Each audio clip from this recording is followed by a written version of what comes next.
Show dialogue for democracy DD.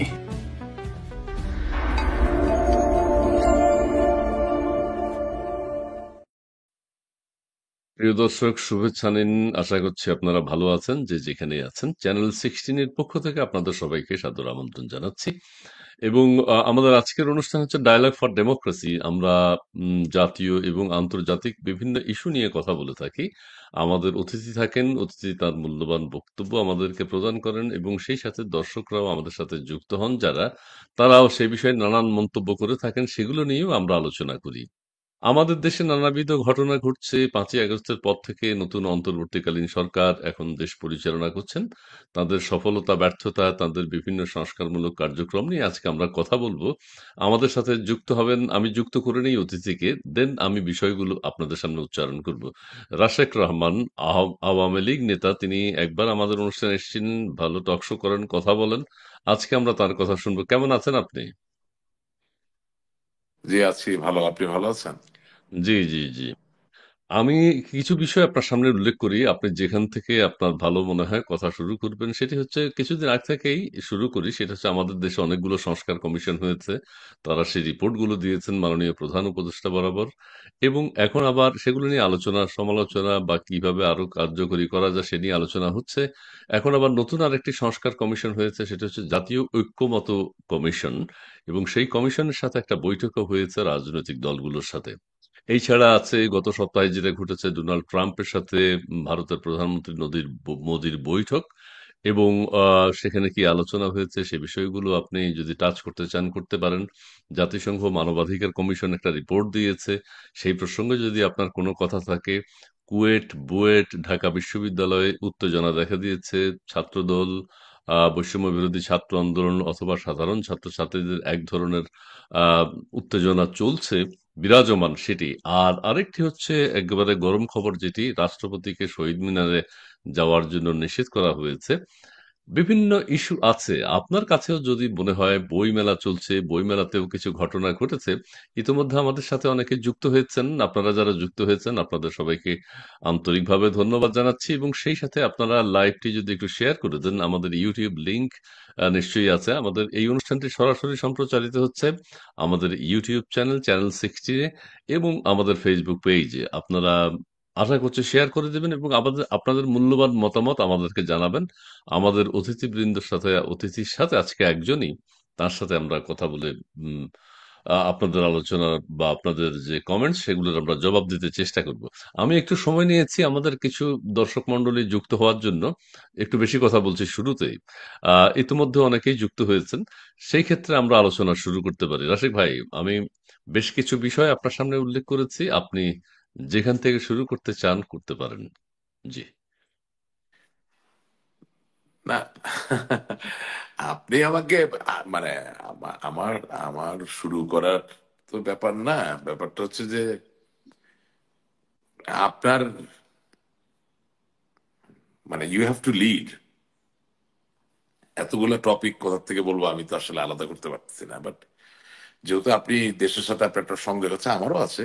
আপনি সমস্যায় সাময়িক কোন জায়গা থেকে মনে করেন যে আলাপ করাটা সমীচীন হবে, যদি সহযোগিতা করেন তাহলে আই ক্যান হ্যাঁ, পার্টিসিপেট বেটার আর কি। সংস্কার কমিশন থেকে শুরু করতে পারেন। বেশ কিছু সংস্কার কমিশন হয়েছে এবং তারা রিপোর্ট জমা দিয়েছে। তারপরে জাতীয় ঐক্যমত একটা কমিশন হয়েছে। এ থেকে জি যদি আমরা জি। শুরু করি। জি। আচ্ছা, দেখেন আমি প্রথমত আপনি আমাকে আপনার এই অনুষ্ঠানে আবারও আমন্ত্রণ জানিয়েছেন, এর জন্য আন্তরিক ধন্যবাদ জানাই। এবং ধন্যবাদ। আপনার সাথে প্রথম যে অনুষ্ঠানটা করেছিলাম সেখানে কিন্তু আমি সংস্কার নিয়ে কথা শুরু করেছিলাম। বলেছেন। হুম, আমি এই অনুষ্ঠানে খুব গভীরে না যে একটা জায়গায় পরিষ্কার থাকতে চাই। সংস্কার একটি চলমান প্রক্রিয়া জি। এবং পৃথিবীর আপনি যেখানেই যান, যে কোনো রাজনৈতিক ব্যবস্থাপনার মাঝে যদি একটা নিবিড় পর্যবেক্ষণ আপনি নিহিত হন, আপনি দেখবেন যে আসলে প্রয়োজনীয় সংস্কার করে যারা আইন প্রণেতা তারা। এবং আমি আপনার আগের অনুষ্ঠানেও বলেছি, এখনো বলবো যে সত্যিকার অর্থে অর্থবহ সংস্কার যদি আপনাকে করতে হয়, তাহলে এখন পর্যন্ত যে প্রস্তাবনাগুলো আসছে তা দিয়ে আপনি এই সংস্কার বা আগামী দিনেরও কোনো সংস্কারকে আপনি চিরস্থায়ী করতে পারবেন না এবং গণমুখী করতে পারবেন না। আপনি দেখেন বাংলাদেশ বলেন বা আমাদের মতো অন্যান্য যেসব দেশ যেখানে অনেক সময় রাজনৈতিক দুর্বৃত্তায়ন বলুন, রাজনৈতিক ব্যক্তিদের দুর্নীতির কথা বলুন, এসবের কারণে যখন একটি দেশের ভবিষ্যৎ হুমকির সম্মুখীন হয়ে যায়, তখন আপনি দেখবেন এর কারণটা হচ্ছে যে আমরা নির্বাহী, আইন প্রণয়ন, বিচার বিভাগ এবং জি। যেটাকে বলা হয় fourth pillar of A democracy অর্থাৎ মিডিয়া, একে আলাদা করতে পারি না, একাকার হয়ে যায়। এখন একটা সংস্কারই যদি আপনি ঠিক মতো করেন আপনার দেশের চেহারা পরিবর্তন হয়ে যাবে। তার মানে যে সংসদ যেটা হবে আইন প্রণয়নের ক্ষেত্র, সেই জায়গাটাতে এমন কিছু রাখা যাবে না যেখানে একজন লোভী মানুষ, একজন পাপী মানুষ বা একজন ক্ষুদ্র স্বার্থ চরিতার্থ করতে চান এই ধরনের কোনো মানুষ সংসদ সদস্য হতে চাবেন। তার আচ্ছা। মানে হচ্ছে সংসদের কোন সংসদ সদস্যের হাতে সরাসরি উন্নয়ন কর্মকাণ্ড চালানোর মতো কোনো বরাদ্দ রাখা যায় না। হুম, যখনই আপনি একজন এমপি, মেম্বার অফ পার্লামেন্ট বা একজন কংগ্রেসম্যান বা একজন সিনেটরের হাতে হুম, গম দিবেন, চাল দিবেন, কাবিটা, টিয়ার, আপনার নগদ অর্থ দিবেন, তখনই তাকে ঘিরে তার আহ এলাকার মানুষের কিছু মানুষ যারা আসলে এইদিকে লোভ করে বা দৃষ্টি নিক্ষেপ করে, একটা মৌমাছির একটা মধু খাওয়ার মতো একটা আয়োজনের সৃজন হয়। অর্থাৎ একজন আইন প্রণেতা শুধুমাত্র আইন বানাবেন, তার আর অন্য কিছু করার নাই। তিনি বিল আনবেন, আইনের যে বিল সেই বিলের উপরে তিনি বক্তব্য রাখবেন, কথা বলবেন, যুক্তিতর্ক হবে এবং অবশ্যই গণতন্ত্রের উপর ভিত্তি করে, সংখ্যাগরিষ্ঠতার উপর ভিত্তি করে, সেটা সরাসরি ভোট বা কন্ট্রো ভোট যাই হোক না কেন, তার মধ্য দিয়ে সে আইনটা প্রণীত হবে। উন্নয়ন করবে। আচ্ছা, এবং বাকি কাজগুলো কে এই করবে? এখন আইন প্রণেতারা যে কাজগুলো করছেন স্থানীয় আমাদের সরকার দেশে, একেবারে আপনাকে আলাদা স্থানীয় করে সরকার। ফেলতে হবে, স্থানীয় সরকার। আচ্ছা, ইয়েস। আচ্ছা, আচ্ছা। এবং আপনি সবচেয়ে যে বড় কথা যেটা মার্কিন যুক্তরাষ্ট্রে আছে, যেটা যুক্তরাজ্য আছে, যেটাকে ইংরেজিতে বলা হয় ওভারসাইট কমিটি, অর্থাৎ বাংলায় আমরা যেটাকে বলি সংসদীয় কমিটি। সংসদীয় কমিটির কোনো শক্তি নাই। আপনি যদি সংসদীয় কমিটিগুলোকে শক্তিশালী করেন, তাহলে যেটা হবে যে নির্বাহী যারা আছে কেন্দ্রীয় সরকারে তারাও যেমন জবাবদিহিতার সম্মুখীন হবে, ঠিক একইভাবে স্থানীয় সরকারে যারা আছেন তারাও কেন্দ্রীয় স্থানীয় সরকার মন্ত্রণালয়ের মাধ্যমে জবাবদিহিতার সম্মুখীন হবেন। তার মানে আপনি যদি আগামীকালকে সংসদ সদস্য নির্বাচিত হন, অবশ্যই আপনার কাছে জনগণ যেতে পারবে, কিন্তু আপনার কাছে জনগণ মসজিদের অনুদানের জন্য বা মন্দিরের অনুদানের জন্য যাবে না। তারা যাবে কিসের জন্য? তারা বলবে যে ইসমাইল ভাই আপনি আমাদের জনপ্রতিনিধি, আমার এলাকায় শিল্প কারখানা প্রয়োজন, আমার এলাকায় কর্মসংস্থান প্রয়োজন, সেই ক্ষেত্রে আমার এলাকায় যদি একটা ইপিজেড হয়, কি ধরনের সহযোগিতা আমরা পেতে পারি? তাহলে ইপিজেড অ্যাক্ট আছে, এক্সপোর্ট প্রসেসিং জোন অ্যাক্ট, এটা কোথা থেকে পাস হয়? এটা সংসদ থেকে হয়। তাহলে আপনি যখন আপনার এলাকার প্রতি প্রতিশ্রুতিবদ্ধ হবেন আপনার জনগণের প্রতি, তখন আপনি আরো 10-20 জন সংসদকে বলবেন যে ভাই আসেন একসাথে মিলে আমরা এই দাবিটা সংসদে তুলি, বা এর জন্য নতুন কোনো আইন করা লাগে সেই আইনটাকে আমরা তৈরি করে অন্য সংসদ সদস্যের সামনে উপস্থাপন করি। তো তাতে করে যেটা হবে কি, যে প্রতিনিয়ত জনজীবনকে স্বাচ্ছন্দ্যময় করার জন্য, একটা রাষ্ট্রকে আরো শক্তিশালী করার জন্য, আইন তো এর ভিত্তি, সভ্য সমাজের ভিত্তি হচ্ছে আইন। এই আইনের চর্চার জায়গাটা শানিত হবে। কিন্তু হয়ে যাচ্ছে কি যে একজন সংসদ সদস্য তিনি এখানে বসে একজন স্কুলের সভাপতি নিয়োগ করতে পারেন। এখন ভাই আপনি একটা এলাকায় লক্ষ মানুষের ভোট নিয়ে সংসদ সদস্য হয়েছেন, এখন ভাই কারে আপনি সভাপতি নিয়োগ করবেন? এটা কিভাবে আপনার কাজ হইতে পারে? আপনি একজন সংসদ সদস্য, আপনি 10 জন লোকের ভিতরে একজনকে সভাপতি করলে বাকি 9 জন মনক্ষুণ্ণ হচ্ছে। আবার আপনি সবাইকে চিনবেন অন্তর্জামী, এটা তো হতে পারে না। তা আপনি একজন লোককে কলেজের সভাপতি বানালেন, আরেকজনকে স্কুলের সভাপতি বানালেন, দেখা গেল তারা নিয়োগ বাণিজ্যে নিজেদেরকে সংযুক্ত করে ফেললো। এখন আপনি কি এর দায়ভার নিবেন? নো। তার মানে হচ্ছে যে আমাদের সংস্কারের যে প্রস্তাবগুলো, আমি পূর্ববর্তী সময়েও বলতে চাই, বর্তমান এবং ভবিষ্যৎ তিনটাকে মিলিয়ে বলতে চাই যে এর ফোকাস ঠিক ছিল না, এখনো ফোকাস ঠিক নাই। আচ্ছা, যদি না ইমিডিয়েট লাভের জায়গা আপনি আলাদা না করেন, একজন সংসদ সদস্য কি কারণে উনি শুল্ক মুক্ত 10 কোটি টাকার গাড়ি গাড়ি পাবেন? পাবেন। হুম, হুম, হ্যাঁ, উনি ওনার এলাকায় যাবেন, সরকার এবং সংসদের মধ্যে সমন্বয় থাকতে হবে। অবশ্যই একজন দরিদ্র লোক তো সংসদ সদস্য হতে পারেন, তিনি কিভাবে ঢাকা থেকে আবার এলাকায় যাবেন? ইয়েস, সেই জায়গায় সরকারি ব্যবস্থাপনা থাকতে হবে। অর্থাৎ তিনি গেলে, যিনি জেলা প্রশাসক, তিনি সরকারি ব্যবস্থাপনায় তার এলাকায় তিনি যখন জনগণের কাছে যাচ্ছেন আসছেন, সে জায়গায় যানবাহন দিতে পারেন। ট্রেনে যাবেন, ট্রেনের জন্য আপনি ভর্তুকি দিতে পারেন। প্লেনে যাবেন, প্লেনের জন্য আপনি ভর্তুকি দিতে পারেন। সুবিধা তো কিছু থাকতে হবে। কিন্তু তাই বলে দেশের শুল্ক ক্ষেত্রে আমরা এই একটা বিল নিয়ে আসবো যে একটা 10 কোটি টাকা দামের গাড়ি এটা আমি 1 কোটি টাকা নিয়ে আসবো, আরেকজন আহ, জনগণের আরেকজনের সাধারণ যে অংশ, মানুষ। হুম, রাইট, হুম, আপনি উপজেলা চেয়ারম্যানকে সরকার থেকে গাড়ি দিচ্ছেন, আপনি উপজেলা নির্বাহী অফিসারকে সরকার থেকে গাড়ি দিচ্ছেন, আপনি একজন জেলা প্রশাসককে সরকার থেকে গাড়ি দিচ্ছেন, তাহলে একজন সংসদ সদস্য যিনি মানুষের সাথে নিবিড় সম্বন্ধ স্থাপন করে দেশের প্রয়োজনে আইন প্রণয়ন করবেন, তার জন্য কেন আপনি গাড়ি দিতে পারবেন না? তাকে আপনি এই শুল্ক ফাঁকি দেওয়ার কালিমার থেকে চিরকালের জন্য মুক্তি দিয়ে দেন। কিন্তু তিনি জানবেন যে তিনি যতদিন সংসদ সদস্য থাকবেন ততদিন বাংলাদেশের যে কোনো প্রান্তে, উনি কিন্তু রংপুর বা ঢাকার সংসদ সদস্য না, বাংলাদেশের সংবিধান অনুযায়ী একজন সংসদ সদস্য বাংলাদেশের সংসদ সদস্য। সুতরাং তিনি যে কোনো জায়গায় তার প্রয়োজনে, রাজনৈতিক প্রয়োজনে, তার সংসদের প্রয়োজনে যাবেন এবং সেখানে সরকার লজিস্টিক্স সরবরাহ করবে, এই ব্যবস্থাপনা অবশ্যই রাখতে হবে। এবং ধন্যবাদ। আরেকটা ব্যাপার হচ্ছে কি দেখেন, জি। আপনাকে এই জিনিসটা বলি, এই এই সংস্কারেরও প্রয়োজন আছে। মার্কিন যুক্তরাষ্ট্রে যে একবার কংগ্রেসম্যান হয়েছে বা যে একবার সিনেটর হয়েছে, সে যদি আর কোনোদিন নির্বাচিত নাও হয়, সে কিন্তু পেনশন পায়। আচ্ছা, তার মানে কি, যিনি জনপ্রতিনিধি হবেন তার আত্মসম্মান রক্ষা করাও কিন্তু জনগণের দায়িত্ব। তাই।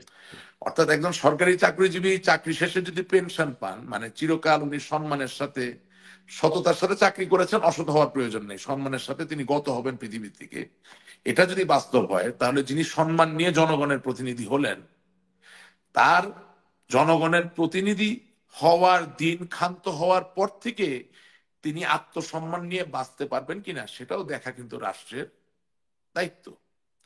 সুতরাং সংস্কারগুলো অনেক সংবেদনশীল হতে হবে এবং জি। আমাদেরকে একটা জিনিস উপলব্ধিতে আনতে হবে। দেখেন, বাংলাদেশের মতো একটি দরিদ্র দেশের সন্ত্রাস বলুন, চাঁদাবাজি বলুন, ফৌজদারি অপরাধ বলুন, সবকিছুর পেছনের যদি নিহিত ঘটনাকে খোঁজেন তাহলে দেখবেন ভূমি সংঘাত, অর্থাৎ ভূমি ব্যবস্থাপনা নিয়ে আমাদের পারিবারিক ভাবে যে সংঘাত হয়, সামাজিক আচ্ছা, ভাবে যে সংঘাত হয়, সেখান থেকে কিন্তু সবকিছুর সূচনা হয়েছে।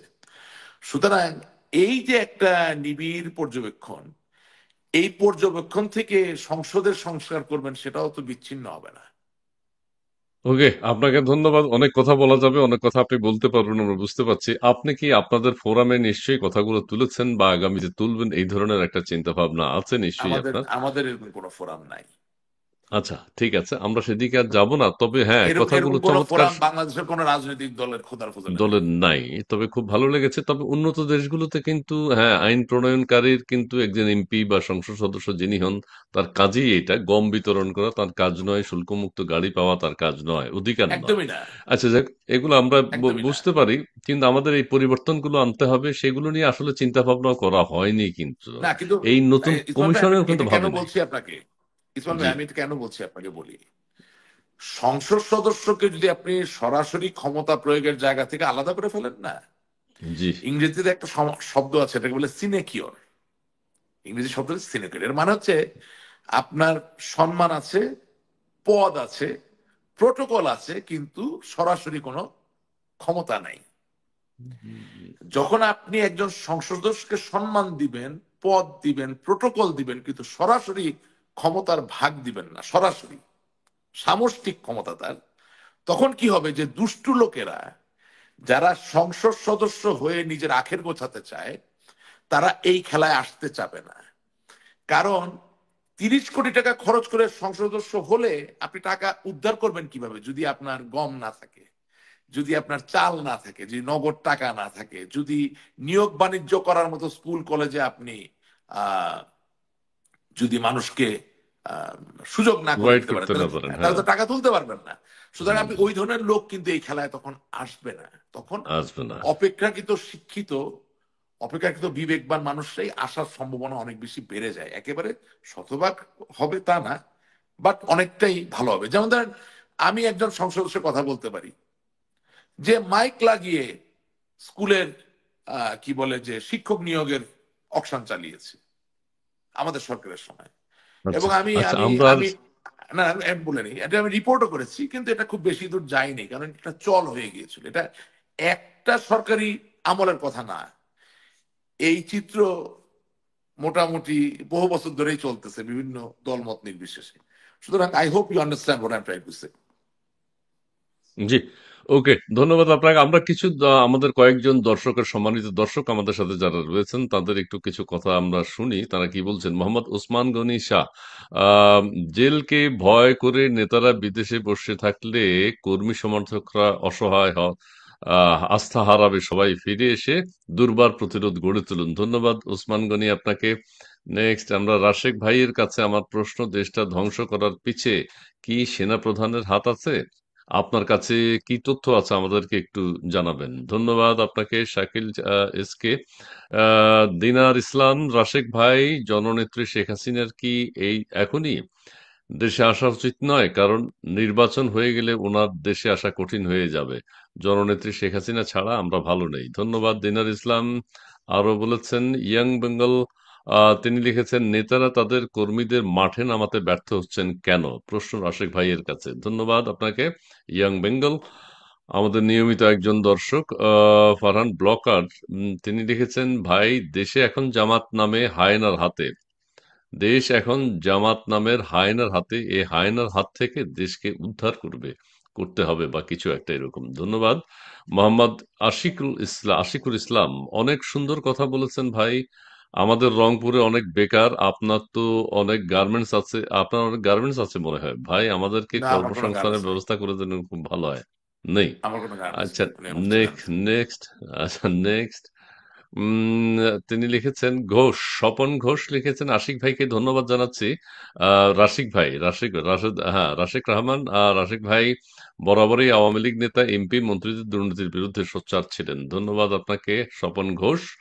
নেক্সট, আরো কিছু প্রশ্ন আমরা নিয়ে নিই। মোহাম্মদ মহাব্বত, বাংলাদেশের মানুষের উদ্দেশ্যে কিছু বলেন রাশেক ভাই। জি প্লিজ দেন পরবর্তী প্রশ্ন, মতামত আমরা একটু। আচ্ছা, ঠিক আছে, আমরা মুন্না, তুমি দেখাতে থাকো, অনেক দেখাতে থাকো। আমরা দর্শক মন্ডলী আপনাদেরকে আবার ধন্যবাদ জানাই। জয় কুমার রয়, একজন শক্তিশালী বুদ্ধিমান মানুষ তার শত্রুকেও গালি দেয় না। ধন্যবাদ আপনাকে, ভালো কথা বলেছেন। আমরা দর্শকবৃন্দের যে মতামত আসবে তুমি সেগুলো দেখাতে থাকো। এখানে কিছু সভ্যহীনেরা অবশ্য কমেন্ট করে যাবে অত্যন্ত কুরুচিকর ভাষায়, এই সমস্ত অপবিত্র প্রাণীদেরকে নজরে না আনার পরামর্শ দেয়া গেল। ধন্যবাদ আপনাকে। আমরা রাশিক ভাই, এখন আমরা যে বিষয়টি নিয়ে আলোচনা করতে চাই, আমাদের দর্শকবৃন্দ দেখছেন, মতামত জানাচ্ছেন, আপনার কাছে কিছু প্রশ্ন করেছেন দেশবাসী সম্পর্কে কিছু বলবার জন্য। তবে এখন যে বিষয়টি নিয়ে সবচেয়ে আলোচনা হচ্ছে বা উত্তপ্ত, ক্যাম্পাস ক্যাম্পাস যেমন কুয়েট ক্যাম্পাস, ঢাকা বিশ্ববিদ্যালয়, বুয়েট, এগুলোতে এক ধরনের উত্তেজনা বিরাজ করছে। কেউ কেউ বলছেন ছাত্রদল বা বিএনপিকে কোণঠাসা করার জন্য একটা চেষ্টা চলছে, সেটার প্রতিক্রিয়ায় ছাত্রদল এখন মাঠে নেমেছে তাদের অস্তিত্ব প্রমাণের জন্য, এবং সেই ক্ষেত্রে আহ, সাধারণ ছাত্রছাত্রীদের ব্যানারে তাদেরকে মোকাবেলা বা প্রতিহত করার এক ধরনের চেষ্টা করছে ছাত্রদল। আবার বলছে এরা বিএনপি জামাতের সদস্য বা বৈষম্য বিরোধী ছাত্র আন্দোলনের সদস্য। এই বিষয়টা আপনি আপনার চোখে পড়েছে কিনা? দেশের ক্যাম্পাসগুলো কিন্তু এখন উত্তপ্ত, চট্টগ্রামেও এই ধরনের জটিলতা দেখা দিয়েছে। জি প্লিজ। না, আপনাকে ধন্যবাদ। দেখেন, এখানে একটা ব্যাপার হচ্ছে কি যে আপনার গত অনুষ্ঠানে আমি একটা কথা বলেছিলাম, যে কোনো পরিবেশ পরিস্থিতি তাকে স্বাভাবিক করতে হলে জনমানুষের মনের ইচ্ছার বহিঃপ্রকাশের কোনো বিকল্প নাই। যখনই কোনো স্রোতস্বিনী নদীর কে আপনি একটি কৃত্রিম বাঁধ দিয়ে বাধাগ্রস্ত করার চেষ্টা করবেন, তখন আপনার যে আবহ বা যে প্রাকৃতিক নৈসর্গের মাঝে আপনি থাকেন, সেখানে একটা নেতিবাচক প্রভাব পড়ার সম্ভাবনা অতিমাত্রায় উঁচু হয়ে যায়। এবং এটা প্রাকৃতিক ব্যাপারে যেমন সত্য, ঠিক একইভাবে ভাবে মনুষ্য ব্যবস্থাপনা যেটাকে বলে, রাজনীতি নির্ভর মনুষ্য ব্যবস্থাপনা, সে জায়গায় এটা সত্য। যেটা হয়েছে যে যদি সত্যিকার অর্থে এটা কালেকটিভ ফেলিয়ার, এটা বিএনপি, আওয়ামী লীগ, জাতীয় পার্টি, জামাত, কেউই আসলে এই দায় থেকে মুক্ত নয়। এই কারণে যে আপনি একটা জিনিস খেয়াল করবেন যে বাঙালির যত বড় অর্জন, সব বড় অর্জনে বাংলাদেশের ছাত্রছাত্রীদের একটা বিরাট বড় অনস্বীকার্য ভূমিকা ছিল। কিন্তু ওই ভূমিকার নেতৃত্ব কারা দিয়েছিলেন? যারা ওই ছাত্রছাত্রীদের দ্বারা নির্বাচিত নেতা নেত্রীরা ছিলেন। এখন যখনই আমরা বাংলাদেশের বিভিন্ন পর্যায়ের নির্বাচনকে বিভিন্নভাবে ব্যাহত করে ফেললাম, বাধাগ্রস্ত করলাম এবং প্রশ্নবিদ্ধ করে ফেললাম, সেইটার সামষ্টিক ফলাফল কিন্তু আজকে। অর্থাৎ যেই ক্যাম্পাসের কথা আপনি বলছেন, সেই ক্যাম্পাসের উত্তেজনা বলুন অথবা বিশৃঙ্খল পরিস্থিতি বলুন, সেটাকে যৌক্তিকভাবে যদি আপনাকে প্রশমিত করে আসতে হয়, তাহলে on an immediate basis political practice, যেটার অন্যতম একটি হাতিয়ারের নামই হচ্ছে নির্বাচন, এই নির্বাচনগুলো, ছাত্র সংসদের নির্বাচনগুলো দিয়ে আসতে হবে। ইফ নট, এটা চলতেই থাকবে। কারণ একজন ছাত্র নিজেই তো জানেন না যে তার ক্যাম্পাসে আসলে কার গ্রহণযোগ্যতা বেশি, কে তার নেতৃত্ব দিবে। পুরো জিনিসটাই ভেগ। আচ্ছা, আপনি ছাত্র, এই মুহূর্তে কি ছাত্র সংসদ নির্বাচনটা গ্রহণযোগ্য হবে বা দেওয়া উচিত কি? এখন তো না সেই হয়তো স্টাবল হবে না, কোনো না সরকার নেই। হয়তো হবে না, প্রিসাইজ একেবারেই সুনিশ্চিত ব্যবস্থাপত্র আমি দিতে পারি না। কিন্তু আমি আপনাকে বলছি যে এই পরিস্থিতি তৈরি হচ্ছে কেন। আচ্ছা। এই কারণেই তো পরিস্থিতি হচ্ছে। এখন আপনাকে যদি বা আমাকে যদি কেউ বলে যে ভাই একটু বলেন তো এটা কিভাবে প্রশমিত করা যায়, কি উত্তর দিবেন ভাই? হ্যাঁ, আপনি নির্বাচনের কথা আপনি বলবেন। কিভাবে জানেন যে আসলে এই লোকটা ছাত্র দল, আসলে এই লোকটা ছাত্রলীগ, আসলে এই লোকটা ছাত্র শিবির বা ছাত্র মৈত্রী বা আহ, জাসদ ছাত্রলীগ, কিভাবে বুঝবেন? আইডেন্টিফাই করার কোনো সুযোগই তো আমরা রাখিনি, সব একাকার হয়ে গেছে তো। কারণ আপনাকে এর আগেও আমি যেটা বলেছি এখনো বলছি, যে দুঃখ লাগে যে পলিটিক্যাল ইন্টিগ্রিটি তো পলিটিক্সের ওই দলের যিনি মালিক, উনি নিজেই 12টা বাজাই দিচ্ছে। মানে আপনি আমাকে দায়িত্ব দিলেন কমিটি করার জন্য, আমি এখন রাত্রেবেলা মাল পানি খাইয়া টাকা পয়সা খাইয়া আমি এখন ছাত্রলীগের মধ্যে ছাত্র শিবির ঢুকাইলাম, বা ধরেন ছাত্র শিবিরের মধ্যে ছাত্রলীগ ঢুকাইলাম, বা ছাত্র দলের মধ্যে ছাত্রলীগ, আমি জেনে শুনে করলাম। তো তারপরে আমি সলিউশন কিভাবে খুঁজবো? প্রতিটা প্রতিটা কর্মক্রিয়ার তো একটা প্রতিক্রিয়া আছে, এবং সেই প্রতিক্রিয়ার আজকে আমরা শিকার, বাংলাদেশের সাধারণ মানুষ শিকার। আপনি মানে আমার বাবা আচ্ছা, আমাকে এখানে এখানে সবসময় আমি বলেন যে একটু বলে নিই। নিজের দিকে আওয়ামী দেখ। লীগ ছাত্র আমি আওয়ামী নিজের লীগ দিকে দেখতেছি। ছাত্রলীগ আওয়ামী লীগ ছাত্রলীগের ভিতর কি আসলে ছাত্র শিবির টিবির ঢুকেছিল?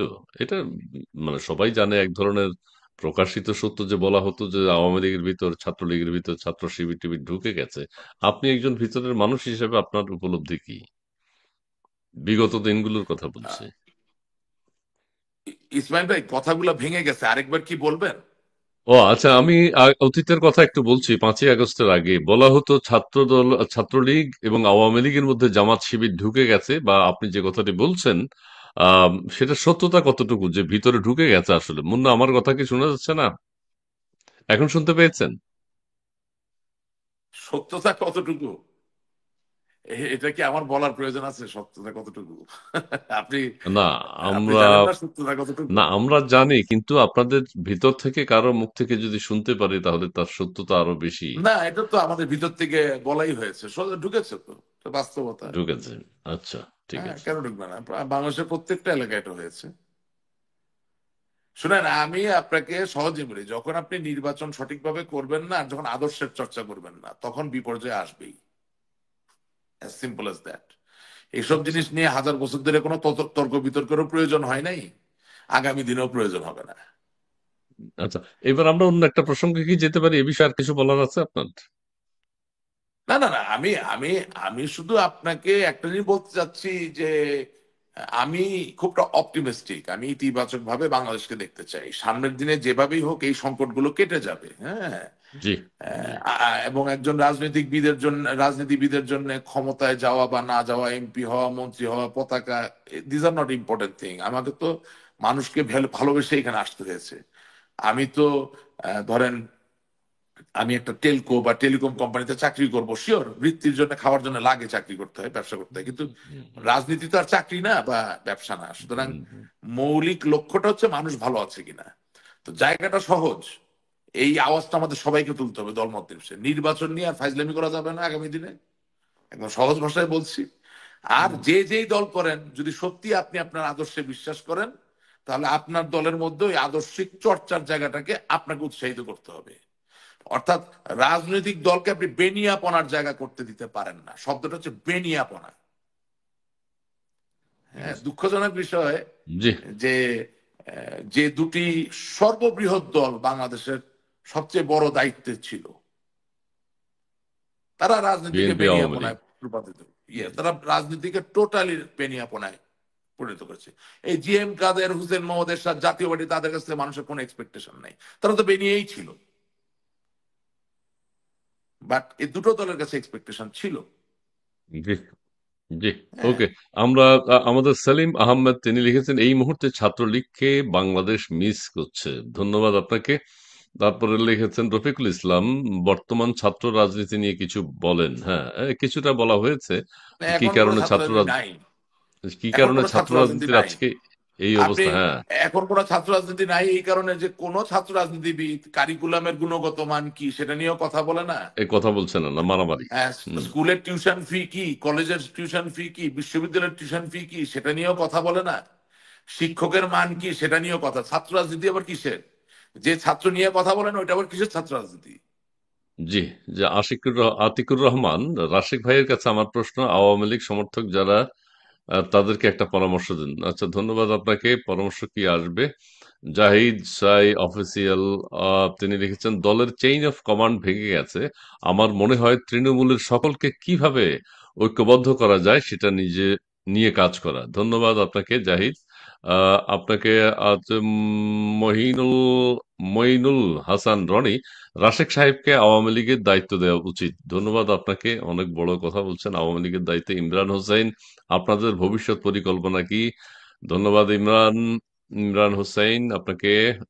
এবারে লিখেছেন এস এ আলী, সমন্বয়ক যারা যে কোনো হামলা অগ্নিসংযোগ চালালে ছাত্র জনতা ব্যবহার করে তাদের দায় এড়ানোর নতুন টেকনিক তৈরি করেছে। এটা কিন্তু এক ধরনের সত্য, যেন অপরাধের দায় ছাত্র জনতার উপরে। হ্যাঁ, যে কোনো কাজই করো না কেন তারা এখন ছাত্র জনতা নাম দিয়ে করে, কোনো দলও যদি সেটা করে সেটাও ছাত্র জনতা বলে। এটি কিন্তু দুঃখজনক। আহ পেনি ফোর্ড, একটা লাইভও দেখলাম না হাসিনার দুর্নীতির, হাসিনার হত্যাকাণ্ড, হাসিনার যত অন্যায় আছে সেই বিষয়গুলো নিয়ে কথা বলা। হ্যাঁ, সেগুলো তো প্রকাশিত হচ্ছে, আপনারা দেখেন এবং আপনারা নিজেরাও জানেন। সো এগুলো নিয়ে কথা বলার প্রয়োজন আছে বলে মনে করি না, সবাই তো জানে।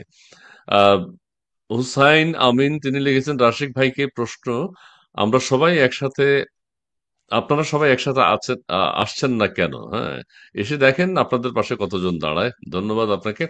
আচ্ছা মুন্না, তুমি মন্তব্যগুলো দেখাতে থাকো। রাশিক ভাইয়ের কাছে আমি এখন যেটি জানতে চাইবো সেটি হচ্ছে, ডোনাল্ড ট্রাম্প এবং নরেন্দ্র মোদী সাহেবের সাথে একটা আলোচনা হয়েছে, যদিও এটা ব্যাকডেটেড, কিন্তু আপনার সাথে যেহেতু এই বিষয়টি নিয়ে আমার আলোচনা হয়নি বা আপনার মন্তব্য আপনার জানতে পারিনি, সেই বিষয়টিকে আপনি কিভাবে দেখছেন? জি প্লিজ।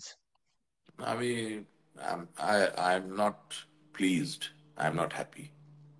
ওকে। ওকে। কারণ কারণ আমি কিন্তু বিশ্ব রাজনীতিতে যদি আপনি বলেন, আমি ডোনাল্ড ট্রাম্পের একজন সমর্থক। আমি মার্কিন নাগরিক নই, মার্কিন যুক্তরাষ্ট্রের সাথে আমার সরাসরি কোনো যোগাযোগ নেই। তবে যেহেতু পৃথিবীর একজন আমি নাগরিক, সুতরাং মার্কিন যুক্তরাষ্ট্রের রাজনীতিকে অস্বীকার করে বা চোখ বন্ধ করে রেখে আসলে চলার কোনো সুযোগ নাই। আমি ব্যক্তিগতভাবে ডোনাল্ড ট্রাম্পের কোভিড চলাকালীন সময় তার কিছু বৈপ্লবিক সিদ্ধান্ত সেটাকে সমর্থন করি। এবং উম, আমি এটাও মনে করি যে তার হাত দিয়ে বিশ্বে যুদ্ধের সূচনা হয়নি, বরঞ্চ কিছু যুদ্ধ বন্ধ হওয়ার পরিস্থিতি তৈরি হয়েছে, এবং আমি বিশ্বাস করি যে রাশিয়া ইউক্রেন যুদ্ধ বন্ধ হয়ে যাবে ইনশাল্লাহ, এটাই আশা করছি, যেটা পৃথিবীর মানুষের জন্য খুব প্রয়োজন। প্রয়োজন। আমি যেই জায়গাটায় খুশি না ইসমাইল ভাই, একদম পরিষ্কার করে আপনি আমাকে একটু বলতে দিবেন, কারণ এটা খুব সেন্সিটিভ একটা ইস্যু, কারণ পুরো দেশেই তো এটা নিয়ে তোলপাড়। প্রথম কথা হচ্ছে, ডোনাল্ড ট্রাম্প আমার পাশে না থাকলে আওয়ামী লীগ থাকবে না, থাকবে। বাংলাদেশ থাকবে না। থাকবে। নরেন্দ্র মোদী উনি একজন সম্মানিত মানুষ, তিনি ভারতের বারবার নির্বাচিত প্রধানমন্ত্রী, অবশ্যই তিনি তার দেশে জনপ্রিয় এবং তিনি তার দেশের স্বার্থ দেখবেন, এটাই বাস্তবতা। কিন্তু স্বাভাবিক। কিন্তু চন্দ্রশেখর যখন প্রধানমন্ত্রী ছিল, বা অটল বিহারী বাজপেয়ী যখন ছিল, বা ধরেন আহ নরসিমা রাও যখন ছিল, বা আম, রাজীব গান্ধী যখন ছিল, তখন কি বাংলাদেশ ছিল না? ছিল। তখন কি আওয়ামী লীগ ছিল না? তাহলে উনি এই কথাটা কিভাবে বললেন যে 100 বছর ধরে ভারত আমারে চর্চা করে? আমি তো স্বাধীন দেশ, আমি তো ইতিহাস যতটুকু পড়েছি, ভুল পড়তে পারি, আপনি সঠিক করে দিবেন, এই ভারতবর্ষের স্বাধীনতা এবং স্বাধিকারের সংগ্রামের প্রত্যেকটা জায়গায় বাঙালি অগ্রণী ভূমিকা ছিল। তাহলে ভারত আমার নিয়ে চিন্তা করতো না, আমি ভারতে নিয়ে চিন্তা করতাম? What Bengal things today, India things tomorrow, এটা বাংলাদেশ, ভারত, পাকিস্তান বিভক্ত হওয়ার আগের বক্তব্য।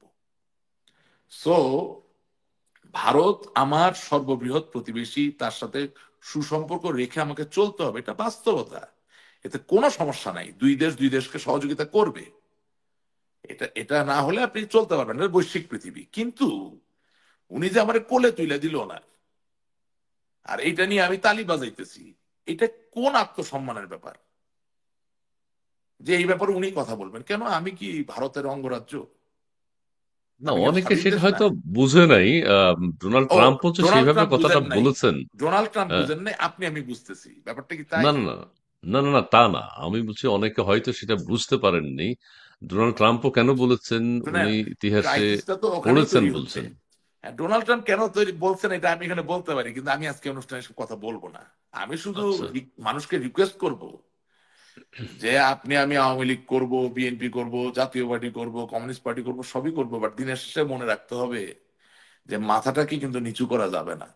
না, আমরা আমরা বাংলাদেশের মানুষ। বাংলাদেশের বাঙালি, আমাদের একটা ডিস্টিংক্ট পরিচয়, আমি কিন্তু হুম। বাংলাদেশের বাঙালি।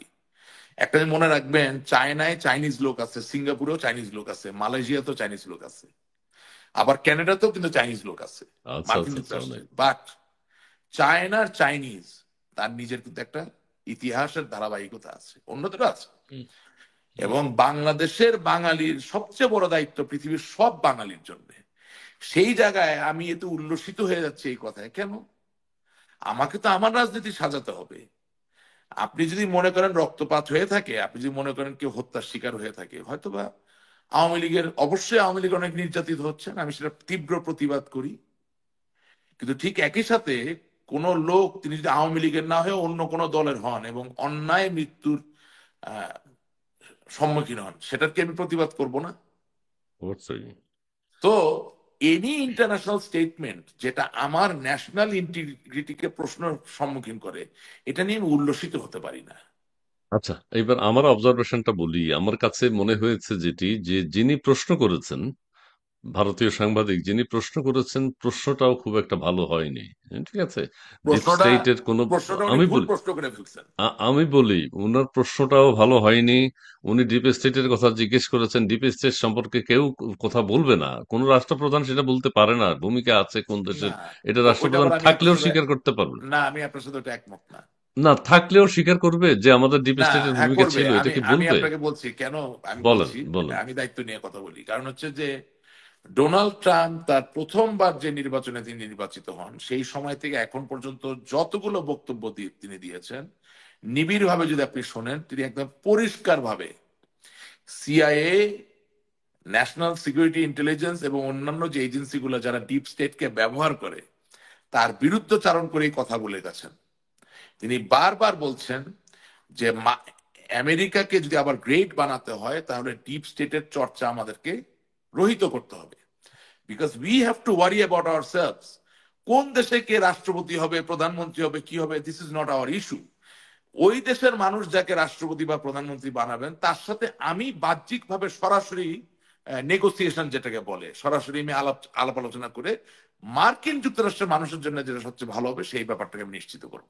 আমেরিকা উনি ফার্স্ট, হ্যাঁ। কিন্তু হুম। উনি কিন্তু একেবারে জনসমক্ষে ডিপ স্টেট বিরোধী একজন মানুষ। এবং আপনি মনে রাখবেন যে ডোনাল্ড ট্রাম্প নিজে রাষ্ট্রপতি পদে হেরে যাওয়ার পরে ডিপ স্টেটের শিকার হয়েছেন, অর্থাৎ অনেক এই অনেক যে যত অনেক অনেক মামলা, রাইট? সো এটা সিআইএ, ভুল এফবিআই। যদি বলবেন না। এবং উনি ক্যাটাগরিক্যালি বলেছেন যে deep state was not involve. এবং আমি আমার জায়গা থেকে আপনাকে বলতে চাই, চক্রান্ত ছিল, কিন্তু চক্রান্ত সুযোগ করে দিলে চক্রান্ত হবে। আপনার আচ্ছা। শো, আপনার শো যদি আজকে বাংলাদেশের সবচেয়ে জনপ্রিয় শো হয় এবং আপনি যদি অনেক টিআরপি এবং অনেক ডলার বা রেভিনিউ জেনারেট করা শুরু করেন, অনেক লোক চক্রান্ত করবে আপনাকে সরিয়ে দিয়ে আপনার জায়গাটা নেওয়ার জন্য। এটা স্বাভাবিক।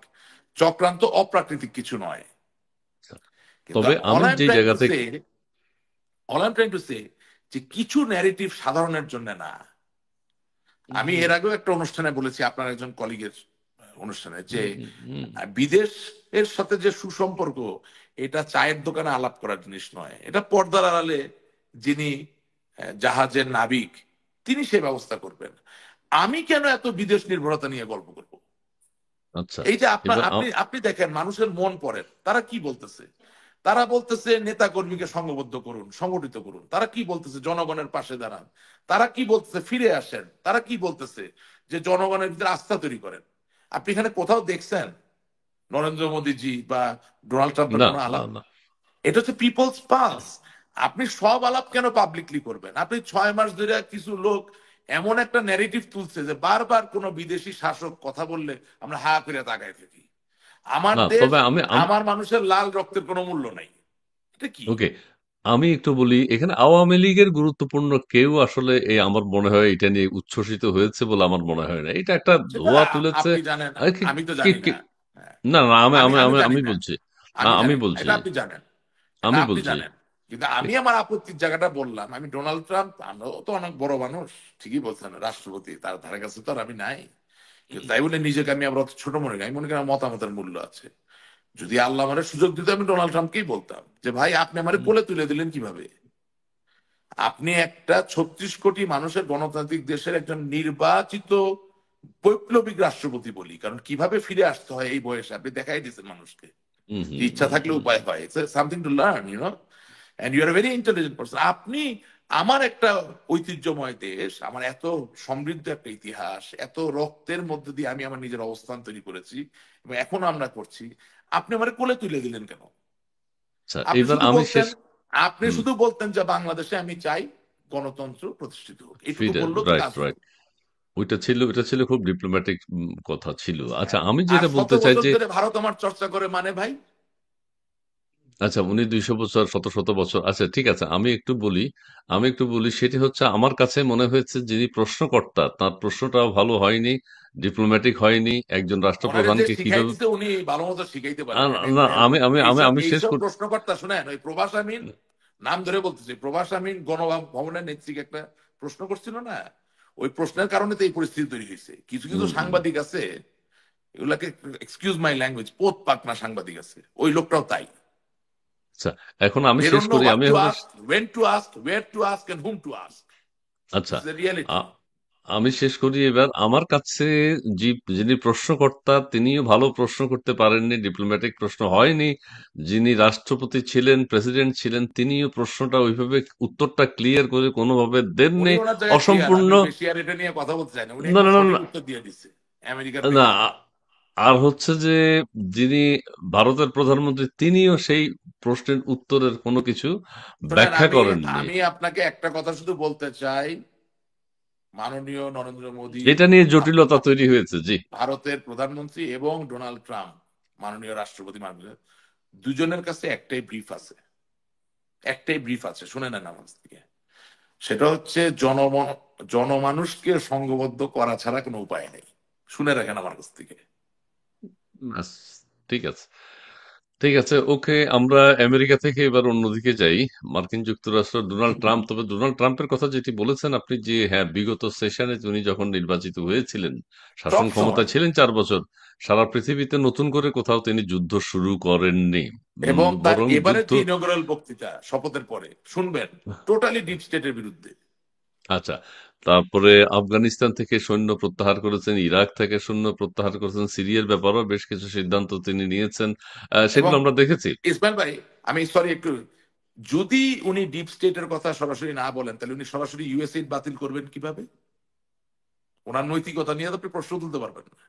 অকারণে তো আর ইউএসএইড বন্ধ করছেন না, অকারণে তো আর ইউএসএইড বন্ধ। বিভিন্ন, রাইট, তার মানে কি উনি ডিপ স্টেটকে রিকগনাইজ করেন যে এই এই ইনস্টিটিউশন, এই প্রতিষ্ঠান আমার সিআইএ এর অযাচিত কাজগুলোকে পরিচালনা, আমি এটা বন্ধ করব। তার মানে কি উনি তো প্রকাশ্যে ডিপ স্টেটকে বন্ধ করছেন, তাহলে উনি কেন স্বীকার করবেন না? না, উনি তো ওই যে সাংবাদিকদের সামনে তো বলেনি বাংলাদেশের ক্ষমতা পরিবর্তনের ক্ষেত্রে ও, ডিপ স্টেটের কোনো ভূমিকা আছে কিনা। উনি বলছেন যে নাই। না নাই। এখন কেউ কেউ বলছে থাকলেও তো উনি বলবেন না যে ভূমিকা ছিল। এটা তো মানে আমার একজন আমার কথা রাষ্ট্রপ্রধান। বললে, আমার কথা বললে তো আপনারা আমাকে গাইল পারবেন। আমার তো আপনি আমার বেশি। আমার আজকে বিপদ হয়েছে কি যে আমি মনে প্রাণে বাংলাদেশের স্বাধীনতায় বিশ্বাস করি, বঙ্গবন্ধু আদর্শে বিশ্বাস করি। সমস্যা হচ্ছে যে আমাকে বিএনপি জামাত যেমন গালিগালাজ করে, এখন থেকে আওয়ামী লীগও মাঝে মাঝে গালিগালাজ করে। আমি আপনার একটা সজা কথা বলি ভাই, ইউএসএ টাকা দিছে কেউ র্যাব গান বানাইবে, সেই র্যাব গানের ঠেলায় আওয়ামী লীগের মতো একটা দুর্দান্ত প্রতাপশালী সরকার পড়ে গেছে। এগুলা যারা বিশ্বাস করে, হ্যাঁ, আমার কাছে মনে হয় যে মানে নতুন করে চিন্তা ভাবনা করার বিষয় আছে। ইউএসএ আচ্ছা। ট্রান্সজেন্ডার কমিউনিটিকে টাকা দিছে, আওয়ামী লীগ পুড়ে গেছে। ইউএসএ অমুকরে টাকা দিছে, আওয়ামী লীগ পুড়ে, এগুলা বিশ্বাস করার মতো কোনো কথা? একটা দল, যেই লোক পশ্চিম পাকিস্তান ওই সময় মিলিটারি র্যাঙ্কিং এ, মানে সক্ষমতার জায়গায়, নট সাইজ ওয়াইজ, আকারে নয়, বাট ব্যক্তি সৈনিক যে সক্ষমতার জায়গায় ওয়ান অফ দ্য টপ টায়ারের আর্ম ফোর্সের সাথে যুদ্ধ করে দেশ স্বাধীন করলো, স্বাধীনতাকে সংগঠিত করলো। আমি র্যাপ গান গাইছি, র্যাপ গান বানাইছি, আমি কিছু কমিউনিটিকে পয়সা দিছি, আমি পড়ে গেছি, এটা আপনি বিশ্বাস করেন? এটা হয়? Is it like that? Ah, আচ্ছা আচ্ছা। যেই গুঁড়ো যেই অর্থ। দলের ঘরে একটা সদ্য ভূমিষ্ঠ বাচ্চাও জন্মগ্রহণ করার পরে নৌকা নৌকা বলা শুরু করে, সেই দলে আমার নিজের গাফিলতি না থাকলে আমি এমনি এমনি পড়ে গেছি, আপনি মনে করতেছেন? কাম অন ব্রাদার, আমার হারানোর কিচ্ছু নাই, আমি দেশ ছাড়া অবস্থায় আছি, আমারও তো তেল মারার দরকার নাই। আচ্ছা, আমরা আমেরিকা থেকে এবার বাংলাদেশে কি আসবো? যাই হোক, বাংলাদেশে আসেন। আমাদের বই মেলা হচ্ছে, আমাদের আরো অনেক সমস্যা আছে। ন্যাটো থেকে সৈন্য সরিয়ে নিচ্ছে ট্রাম্প, ন্যাটো থেকে সৈন্য সরিয়ে নিচ্ছে। ইউরোপেরও এক ধরনের সমস্যা আছে। হ্যাঁ, রাশিয়া ইউক্রেন যুদ্ধ আশা করছি বন্ধ হবে, এবং সেই উদ্যোগ চলছে, কাজ চলছে, চলমান আছে। মোহাম্মদ ওসমান গনি, বন্ধ আপনাকে হয়ে যাবে। ধন্যবাদ। শিবলি কবির, তিনি লিখেছেন শেখ হাসিনা আওয়ামী লীগ ধ্বংস করেছে। নেক্সট, ধন্যবাদ আপনাকে। মোহাম্মদ আমিন, তিনি লিখেছেন জামাত শিবির কিন্তু স্কুল কলেজ বন্ধ করে দিয়েছে, এখন থেকে দেশে জনগণ শুধু মাদ্রাসা শিক্ষা গ্রহণ করবে, এটি তাদের উদ্দেশ্য। ধন্যবাদ আপনাকে। নীল চিত্র ব্লগ, তিনি লিখেছেন নেতাদের বলেন যার কর্মীদের টাকা পয়সা দিয়ে সহায়তা করতে, আচ্ছা, কর্মীদেরকে টাকা পয়সা দিয়ে সহযোগিতা করতে, আন্দোলন তৈরি করতে। ধন্যবাদ আপনাকে। পারভেজ তালুকদার ডিকে, তিনি লিখেছেন জনাব রাশেক রহমানের কাছে আমার প্রশ্ন, আওয়ামী লীগ যে এতগুলো মানুষ হত্যা করলো, তার জন্য আওয়ামী লীগের বিচার হওয়া উচিত কি? দেন আপনাকে, আচ্ছা, এখানে আমি একটু প্রশ্ন করি রাশেক ভাই। রাশেক ভাই ভালো মনের নেতা। ধন্যবাদ রকুনুজ্জামান আপনাকে।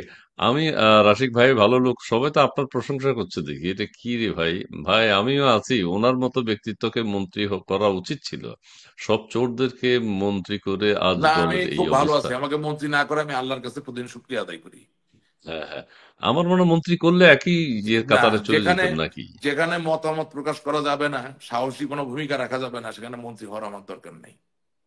আচ্ছা, আমি আমার একটা কথা বাবা, বলি। দাদা, নানা সবাই মন্ত্রী ছিলেন, এমপি ছিলেন, আমি সব দেখছি। যেখানে জনমানুষের কথা বলা যাবে না, আমি আমার বিবেকে যেটা মনে করি সত্য সেটা বলা যাবে না, আমার দরকার নেই। আচ্ছা, এখানে আমি একজন ভাই যে প্রশ্নটি করেছেন ওইটা নিয়ে আমি একটু কথা বলতে চাই। অনেকে বলছেন যে একটা সরকার যখন ক্ষমতায় আছে, বৈধ হোক অবৈধ হোক বা যেভাবে হোক ক্ষমতায় আছে, রাষ্ট্রকে নিরাপদ করার দায়িত্ব তো সরকারের। সরকারের উপর একটা আক্রমণ চলছে, জুলাই আগস্টের কথা বলছি, সেটি কি প্রতিহত বা মোকাবেলা করা বা সরকারকে নিরাপদ রাখা, রাষ্ট্রকে নিরাপদ রাখা পুলিশ বাহিনী বা সেনাবাহিনী বা বিজিবি তাদের কি নৈতিক দায়িত্ব নয়? মানে এটার উত্তর আপনি চান আমার কাছ থেকে? না, এটার উত্তর বলতে আমি এটা কেউ কেউ বলছেন যে হ্যাঁ, তখন তো সরকারকে যতক্ষণ সরকার ক্ষমতায় আছে ততক্ষণ সরকারকে প্রোটেক্ট করা তো তাদের দায়িত্ব, তাদের তো শপথের মধ্যেই সেটা আছে। বাট সেই ক্ষেত্রে তারা একটা ভূমিকা তো রাখবেন। জি প্লিজ শোনেন আপনার ব্যাখ্যাটা আপনি দেন। শোনেন, এই সরকারের সাংবিধানিক কোনো ভিত্তি নাই। কোন সরকারের? এই বর্তমান যে সরকার চালাচ্ছে এর কোনো বর্তমান সাংবিধানিক সরকার? সাংবিধানিক ভিত্তি নাই। না, নাই। এবং আমি আমি মনে করি না যে তার পিছনে অনেক বড় জনমত আছে।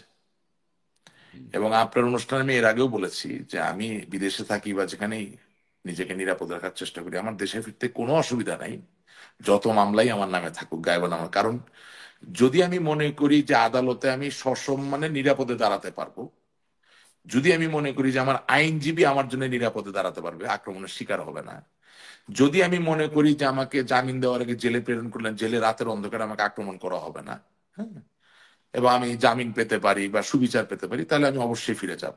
এবং এই দায়িত্বটা সরকারের, এবং ওই দায়িত্বে সরকার ফেল করছে। সেটা তো সর- বিন্দু মাত্র নেই হ্যাঁ, এখানে। একদমই নাই, কেউ নিরাপদ না, কেউ নিরাপদ না। না। আপনি হুম।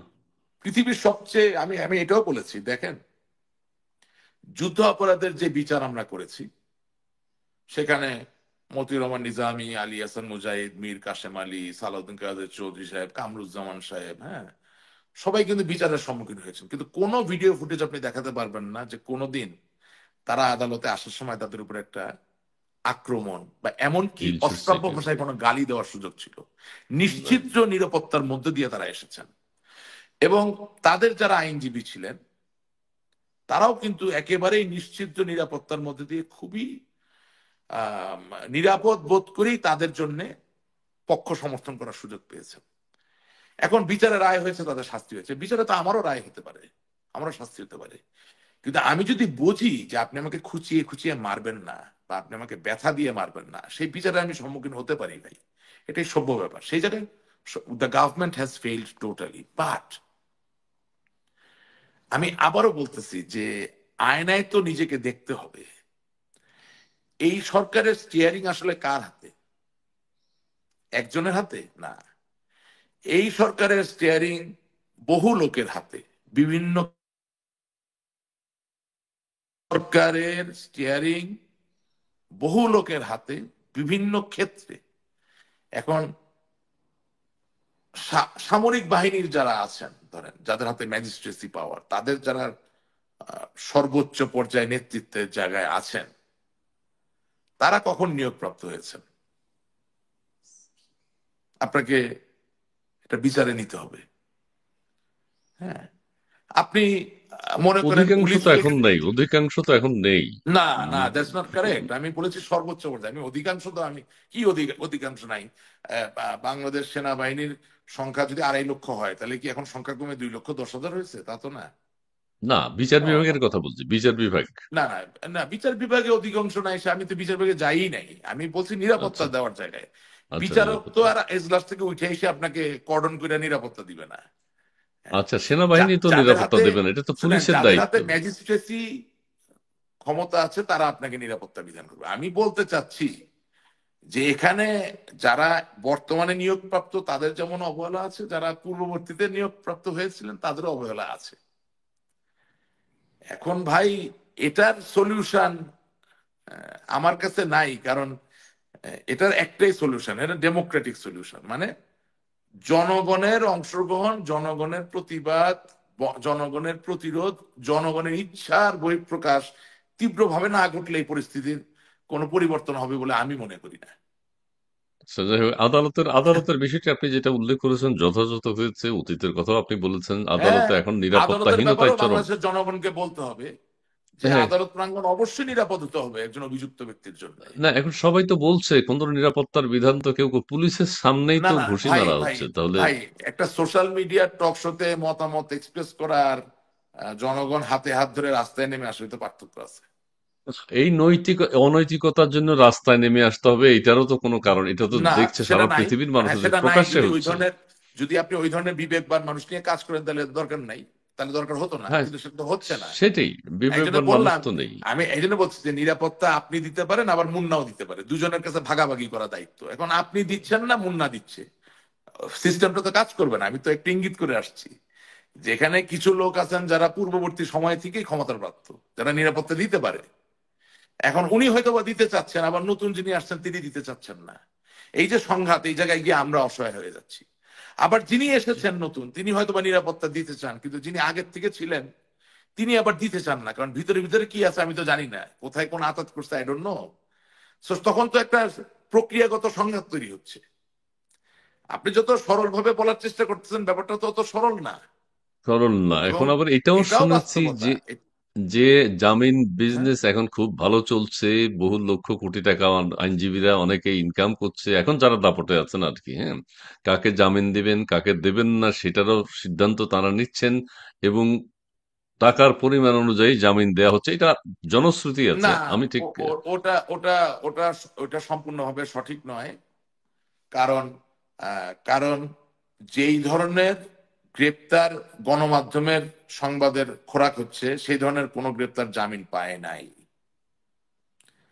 কিন্তু যেই ধরনের গ্রেপ্তার গুলো গণমাধ্যমের মানে সংবাদের খোরাক, তাদের ওই পরিমাণ টাকা আছে জামিন কেনার মতো, যদি এটা সত্য হতো। সেটা হয় নাই। না না না, আমি আমি আমি আমি আমি আমি না, হাই হেভি ওয়েট যারা তাদের কথা বলছি না, গ্রামে গঞ্জে, ঢাকার ভিতরে, ঢাকার হ্যাঁ, বাইরে, গ্রামে গঞ্জে তো বিভিন্ন এখন ভাই, জায়গায় এখন গ্রামে গঞ্জে তো বিজনেস। ফেব্রুয়ারি মাসের, গ্রামীগঞ্জে ফেব্রুয়ারি মাসে আমাদের দলীয় কর্মসূচি ঘোষণা হওয়ার পর থেকে জামিন সম্পূর্ণভাবে বন্ধ। মাঝখানে আপনার আওয়ামী লীগের উপজেলা কমিটি, ওয়ার্ড কমিটি, জেলা কমিটি, ছোটখাটো যারা নেতা ছিলেন, যারা খুব একটা হাইলাইটেড না, তাদের জামিন হচ্ছিল। হুম।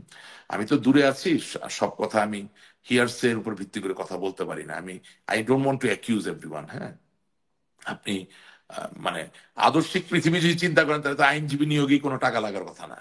হ্যাঁ, আদর্শিক পৃথিবী যদি চিন্তা করেন, তাহলে তো আপনার মামলার জন্য কাগজে যা প্রিন্ট করবেন সেটারই কোনো খরচ লাগার কথা না। বিচার তো সকলের মৌলিক অধিকার, সেখানে আপনি পকেট থেকে খরচ করবেন। অত আদর্শিক তো আর পৃথিবী না। সুতরাং আমি যেটুকু পাই ওটুকু বলছি। আমার এলাকার অনেকে আছে জামিন পেয়েছিল, কিন্তু এই ফেব্রুয়ারি মাসের বিশেষত 4 তারিখ থেকে, হ্যাঁ হ্যাঁ, 4 তারিখ থেকে আপনার উপজেলা জেলা পর্যায়ের ছোটখাটো যারা নেতৃবৃন্দ, হ্যাঁ, তাদের জামিন সম্পূর্ণভাবে স্থগিত অবস্থা আছে। আমার মনে হয় না টাকা খরচ করে জামিন হচ্ছে। আচ্ছা আচ্ছা, এখন স্থগিত আছে, ঠিক আছে। আমরা আজকে একটা পত্রিকায় একটা খবর দেখেছি যে রাষ্ট্রপতি, মহামান্য রাষ্ট্রপতিকে শহীদ মিনারে যাওয়ার জন্য বারণ করা হয়েছে, এবং আহ, তাও ওই জুলাই আগস্ট বিপ্লবের ছাত্র নেতারা কয়েকজন, তাদের আলাদা আলাদা সংগঠন হচ্ছে, সেই সব সংগঠন থেকে কিন্তু বিভিন্ন ধরনের উদ্যোগ নেওয়া হচ্ছে, এতে বাধা দেওয়ার কেউ নেই, এবং তারা যা করছেন তাই হচ্ছে, তারা যা বলছেন তাই হচ্ছে, তাই ঘটছে। আমরা জানি না যে মহামান্য রাষ্ট্রপতি শহীদ মিনারে যাবেন কিনা, আমাদের মাননীয় প্রধান উপদেষ্টাও যাবেন কিনা, সেটা নিয়ে অনেক সন্দেহ আছে।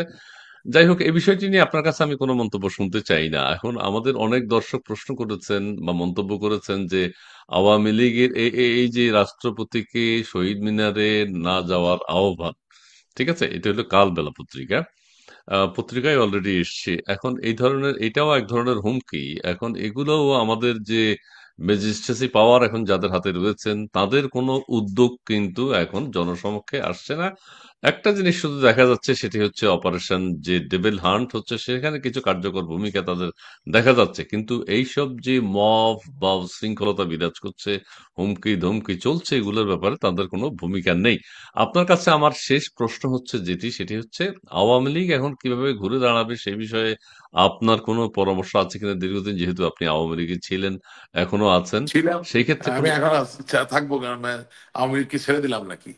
না আছেন এখনো, সেটাই বলছি তো, দীর্ঘদিন আওয়ামী লীগে ছিলেন, এখনো আছেন, এবং সেই ক্ষেত্রে আপনার কোনো পরামর্শ বা কিভাবে আওয়ামী লীগ ব্যাক করতে পারে, কিভাবে নেতা নেত্রী যারা গ্রামে গঞ্জে ছড়িয়ে ছড়িয়ে ছিটিয়ে আছে, তারা কিছু আশার বাণী শুনতে চায়, জি প্লিজ। আমি মনে প্রাণে বিশ্বাস করি যে বাংলাদেশের জনসংখ্যার বৃহৎ যে অংশ আওয়ামী লীগের সমর্থক, সেই সমর্থনের জায়গায় 5ই আগস্টে যে ভাটা পড়েছিল সেই ভাটা আর নাই। আচ্ছা। অর্থাৎ যিনি সংক্ষুব্ধ ছিলেন, বিক্ষুব্ধ ছিলেন, নৈরাশ্যে ভুগছিলেন, অভিমানী ছিলেন, তারা তাদের সেই জায়গা থেকে ফিরে এসেছে। তারা আওয়ামী লীগকে সমুন্নত অবস্থায় দেখতে চায়। কিন্তু গত 15-16 বছর ধরে আওয়ামী লীগের কতিপয় নেতা, যারা আওয়ামী লীগের নেতা কর্মীদেরকে শোষণ করেছেন, কষ্ট দিয়েছেন, ব্যথা দিয়েছেন, এবং চিরপরিচিত রাজনৈতিক আওয়ামী লীগের যে প্রক্রিয়া থেকে বিচ্যুত করে নিজেদের ইচ্ছা মতো চাপিয়ে দিয়েছেন বিভিন্ন সিদ্ধান্ত, এবং যেসব অনিয়ম, দুর্নীতি, মনোনয়ন বাণিজ্যের কথা যেগুলো আছে, এর সাথে যারা সরাসরি যুক্ত, এদেরকে দিয়ে আপনি যতই আহ্বান করেন, আপনি আর আওয়ামী লীগের নেতা কর্মীকে সংঘবদ্ধ করতে পারবেন না। সো যদি আপনি বলেন অ্যাডভাইস, জি। আমি বিনয়ের সাথে বলতে চাই, এই যে মানিক আমার চন্দ চ্যানেল ডিপি কি মানে না না চ্যানেল, এই যে কি দেখালো একটু আগের যে কমেন্টসটা এলডিপি মানিক চন্দ তিনি বলেছেন, মুন্না ওই কমেন্টসটা কি আমরা দেখতে পারি? আচ্ছা ঠিক আছে। রাশেক ভাই সবসময় বাস্তবসম্মত কথা বলেন, এটাই সত্যি বেশি ভালো লাগে, এই জন্যই বেশি ভালো লাগে। হ্যাঁ, রাশেক ভাই, মুন্না এর আগের কমেন্টসটা কি দেখালে ওটা একটু যদি দেখতে পারতাম। আচ্ছা যাই হোক, জি প্লিজ আপনি আপনার পরামর্শ একটু, এই অনেকে কমেন্টস শোনেন, করেছেন যে আসলে আমি জানতে একদম চান ভেঙে আমি একদম ভেঙে আওয়ামী বলে লীগের দিচ্ছি। মানুষ হিসাবে একজন নেতা কর্মীদের জন্য কি বলার, কর্মীদের জন্য না, আর আমি তো কি। তাই বলতে যাচ্ছিলাম। আপনি জি প্লিজ, কমেন্টটা খুঁজলেন, আমি তো বলতে চাচ্ছি, আমি একটু আমি কমেন্টটা বলতে চাচ্ছি খুঁজলাম যে আমি। মনোনয়ন বাণিজ্যের সাথে যারা যুক্ত ছিলেন, তাদেরকে দিয়ে আপনি আর কোনো আন্দোলন তৈরি করতে পারবেন না, এবং আচ্ছা মানুষের হৃদয়ে আপনি ভালোবাসার জায়গাও আর তৈরি করতে পারবেন না। আওয়ামী লীগের সমর্থকের কোনো অভাব নাই, এবং আপনি বিশ্বাস করেন, আওয়ামী লীগের যারা সত্যিকার সমর্থক, আমি নিজেকে তার থেকে আলাদা করতে চাই না, তারা কেউই ক্ষমতায় যেতে হবে এইভাবে চিন্তা করে না। তারা মনে করে দেশের মানুষের জন্য কথা বলতে পারাটা হচ্ছে বড্ড জরুরি বিষয়। যখন আপনি দেশের মানুষের অধিকারের জন্য কথা বলবেন, তখন আপনি কখনো বিরোধী দলে থাকবেন, কখনো সরকারি দলে থাকবেন। এমন তো হতে পারে যে বাংলাদেশে যুদ্ধও লাগতে পারে, তখন আপনি একজন সৈনিক হিসেবে উপনীত হতে পারেন। রাজনীতিটা বড় কথা। আওয়ামী লীগের বেশিরভাগ সমর্থকের জন্য এটাই সত্য, কিন্তু আম, যারা ধরেন মনোনয়নটা বিক্রি করে বা আহ, মিষ্টি ভাগাভাগি করে এখন বড় বড় কথা বলতেছেন, তাদের কথায় সংঘবদ্ধ হওয়া খুব কঠিন। এটা হবে না, এটা বাস্তবতা। কারণ আম, আপনি এভাবে চিন্তা করেন না কেন যে একজন দুর্নীতিগ্রস্ত নেতার বাড়ি যখন আক্রমণ করা হয়, সে তো আরো 1000টা বাড়ি বানাইতে পারবে, কিন্তু একটা পা ফাটা নেতা বা কর্মী, তার যে ওই একটাই বাড়ি যেখানে তার ছেলে মেয়ে নাতি নাতনি নিয়ে এসে থাকে, সে কি ওই দুর্নীতিগ্রস্ত লোকের কথায় তার সবকিছুকে হুমকির সম্মুখীন করবে? করবে না তো। তার মানে আচ্ছা আপনি জি জি, আপনাকে একটু থামিয়ে, আমি এই যে পারছি না। তানভীর হায়দার তিনি লিখেছেন, বিএনপির 5 জন আইনজীবীর সিন্ডিকেট 70 কোটি টাকা চেয়েছে আওয়ামী লীগের সিনিয়র আইনজীবীদের কাছে। আইনজীবীদের কাছে? আপনি জানেন, আপনি না জেনে কিভাবে বললেন কোর্টের অবস্থা নিয়ে? ও আচ্ছা, আপনার সেটি মনে না, হয় জানা নেই, আমি আপনাকে তো বলছে। আমি তো না জেনে কিছু বলি নাই। যেহেতু আমি জানি না 70 কোটি কোথায় আলাপ হয়েছে, এটা নিয়ে তো আমি এইসব এইসব পাগলের প্রলাপ টাইপ কথাবার্তা তো আমি বলবো না।